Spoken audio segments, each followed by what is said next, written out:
Ladies and gentlemen, Robert De Niro.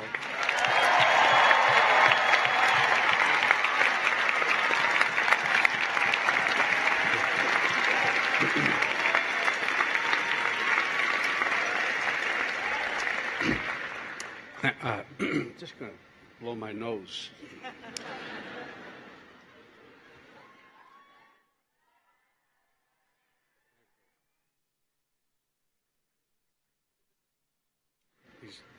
These gowns are hard to get in through to your pockets.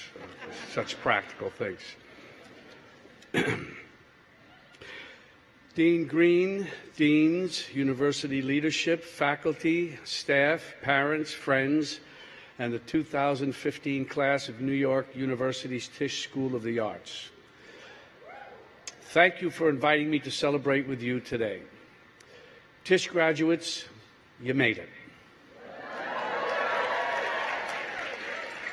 And you're f***ed.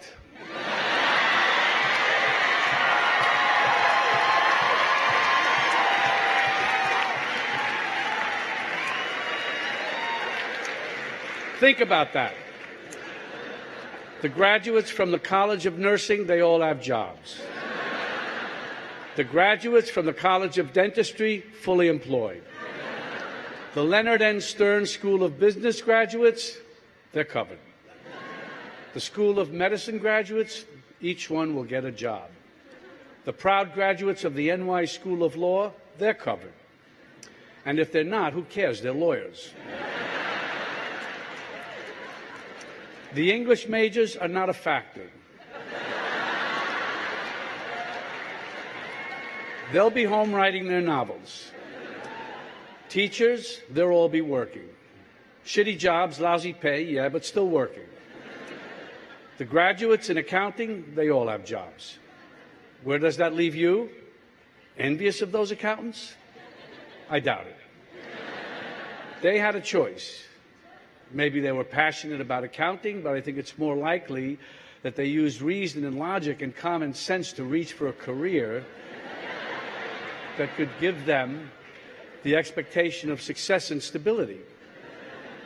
Reason, logic, common sense at the Tisch School of Arts?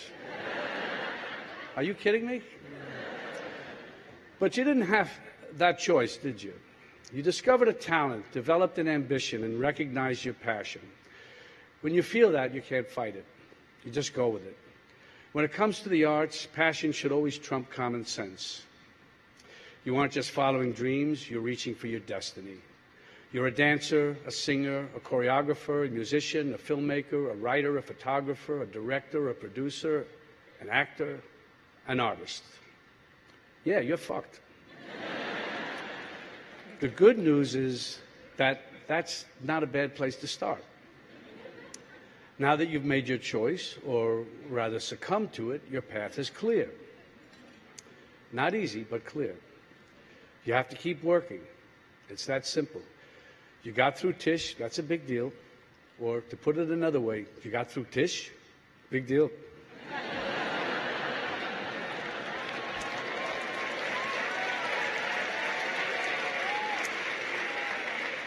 Well, it's a start.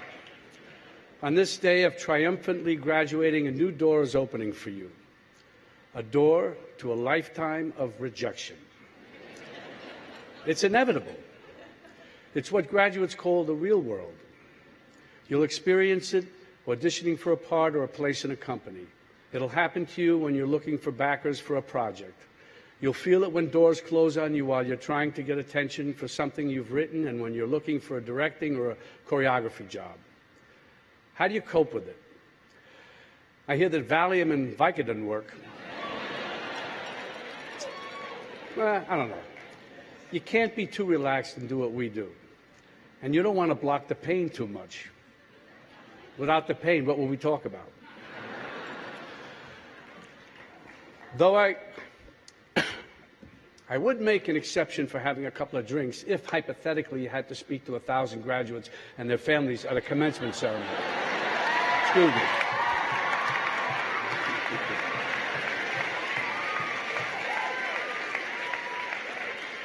Rejection might sting, but my feeling is that often it has very little to do with you.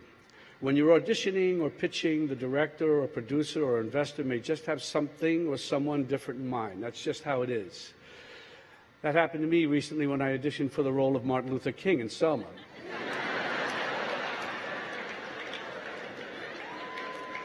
Which was too bad because I could have played the hell out of that part. I felt it was written for me. But the director had something different in mind. And you know, she was right. It seems the director is always right. Don't get me wrong, David Oyelowo was great. I don't think that I would have cast a Brit, but...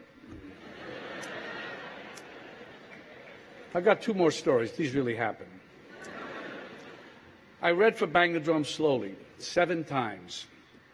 The first 2 of the 3 times I read for the role of Henry Wiggins, the part eventually played by Michael Moriarty.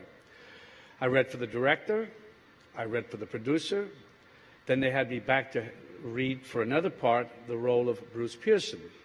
I read for the director, I read for the producer, I read for the producer and his wife, I read for all of them together. It was almost like as long as I kept auditioning, they would have time to find someone they liked more. I don't know exactly what they were looking for, but I'm glad I was there when they didn't find it. Another time, I was auditioning for a play. They kept having me back. I was pretty sure I had the part, and then they went with a name. I hated losing the job, but I understood. I could just as have easily lost the job to another no-name actor, and I also would have understood. It's just not personal. It can really be nothing more than the director having a different type in mind. You'll get a lot of direction in your careers, some of it from directors, some from studio heads, some from money people, some from writers, though usually they'll try to keep the writer out of at a distance. And some from your fellow artists. I love writers, by the way. I keep them on the set all the time. Listen to all of it and listen to yourself. I'm mostly going to talk about these ideas in movie actor terms, but I think this applies to all of you. You'll find comparable situations in all the disciplines. The way the director gets to be right is you help him or her be right. You may start out with different ideas. The director will have a vision. You will have ideas about your character. When you're a young actor starting out, your opinions may not be trusted as much as they will later on in your career. You've been hired because the director saw something in your audition, your reading, in you that fit their concept. You may be given the opportunity to try it your way, but the final decision will be the director's. Later in your career, when there's a body of work to refer to, there may be more trust from the director, but it's pretty much the same thing. You may have more opportunities to try it your way and may think the director has agreed to your take, your take is the best, but if it's a movie, you'll be nowhere near the editing room where the director makes the final decision. It's best when you can work it out together. As an actor, you always want to be true to your character and be true to yourself. But the bottom line is, you got the part. And that's very important. As a director or producer, you also have to be true to yourself and to the work. A film, a dance, a play, they're not tents where artists get to play and express their individuality. They're works of art that depend on the contributions and collaboration of a group of artists. And it's a big group. It includes production and costume designers, directors of photography, makeup and hair, stage managers, assistant directors, choreographers, etc., many more to name that I won't now. Everyone plays an important part, an essential part. A director or producer, choreographer, or company artistic director, these are powerful positions. But the power doesn't come from the title. The power comes from trust, respect, vision, work, and again, collaboration. You'll probably be harder on yourself than any director. I'm not going to tell you to go easy on yourselves. I assume you didn't pick this life because you thought it would be easy. You may have to answer to a director for a job, but you also have to answer to yourself. This could create conflicts for you. You want to play the role your way, and the director has a different idea. Discuss it with the director. Maybe there's a compromise. There always should be the space to try it both ways. But don't make a production. But don't make. Don't make a production out of it. I guess this is some typo here because it's not a democracy. On the set or on the stage, someone has to make the final decision. Someone has to pull it all together. That's the director. So don't be obdurate. No one's going to see you do it in the quote unquote right way if you're not on the stage or in the movie. I can answer the question that's on all of your minds right now. Yes, it's too late to change your major to directing. While preparing for my role today, I asked a few Tisch students for suggestions for this speech. The first thing they said is keep it short. And they said it's okay to give a little advice, it's kind of expected and no one will mind. And then they said to keep it short. It's difficult for me to come up with advice for you who have already set upon your life's work, but I can tell you some of the things I tell my own children. First, whatever you do, don't go to Tisch School of the Arts. Get an accounting degree instead. Then I contradict myself. And as corny as it sounds, I tell them don't be afraid to fail. I urge them to take chances, to keep an open mind, to welcome new experiences and new ideas. I tell them that if you don't go, you'll never know. You have to have have to be bold and go out there and take your chances. I tell them that if they go into the arts, I hope they find a nurturing and challenging community of like-minded individuals, a place like Tisch. If they find themselves with a talent and a burning desire to be in the performing arts, I tell them when you collaborate, you try to make everything better, but you're not responsible for the entire project, only your part in it. You'll find yourself in movies or dance pieces or plays or concerts that turn out in the eyes of critics and audiences to be bad, but that's not on you because you will put everything into everything you do. You won't judge the characters you play, and you shouldn't be distracted by judgments on the works you are in. Whether you're working for Ed Wood or Federico Fellini or Martin Scorsese, your commitment and your process will be the same. By the way, there will be times when your best isn't good enough. There can be many reasons for this, but as long as you give your best, you'll be okay. Did you get straight A's in school? If so, good for you, congratulations. But in the real world, you'll never get straight A's again. There are ups and there are downs. And what I want to say to you today is that it's okay. Instead of rocking caps and gowns today, I can see all of you graduating in custom TSOA t-shirts. On the back is printed, rejection, it isn't personal. And on the front, your motto, your mantra, your battle cry, next. You didn't get that part? That's my point. Next. You'll get the next one or the next one after that. You didn't get that waiter's job at the White Oak Tavern?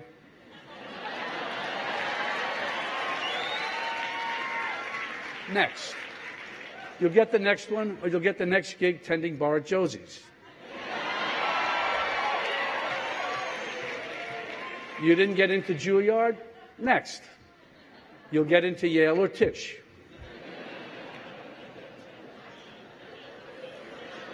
You guys like that joke, so it's okay.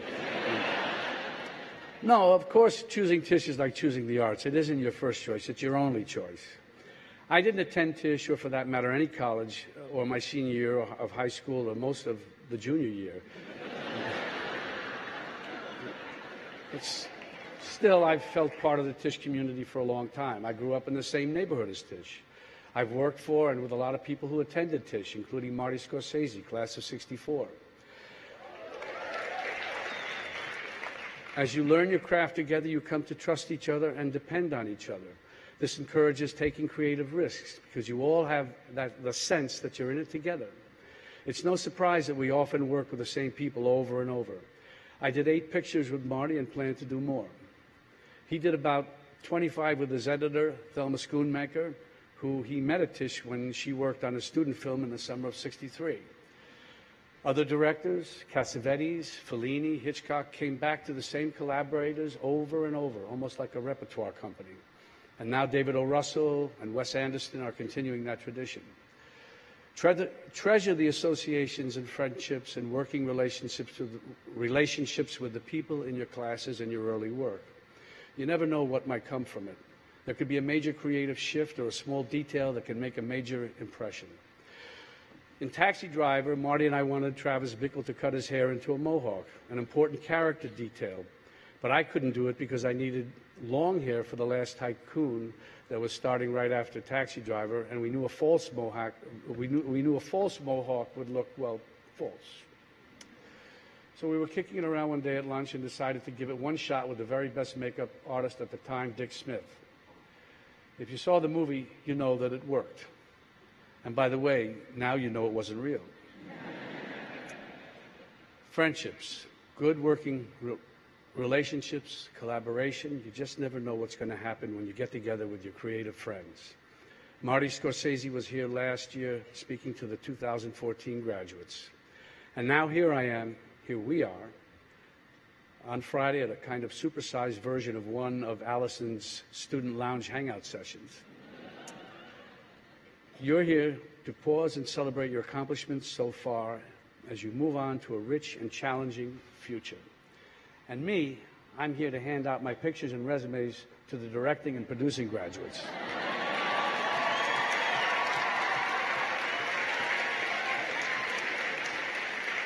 I'm excited and honored to be in a room full of young creators who make me hopeful about the future of the performing and media arts. I know you're going to make it, all of you. Break a leg.